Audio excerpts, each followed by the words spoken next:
Guys welcome to new blog.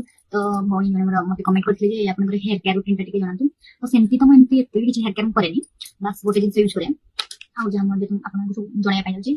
तो fast होची एटा होची नुपुर हेना नि एटा प्राय सब लेडीज कोने मिलजो आ यार बहुत वेराइटी आछि, किंतु मते के प्योर वाला टा भल लागे। आ एटा मंथली गोटे थरा यूज करले हे जिवो।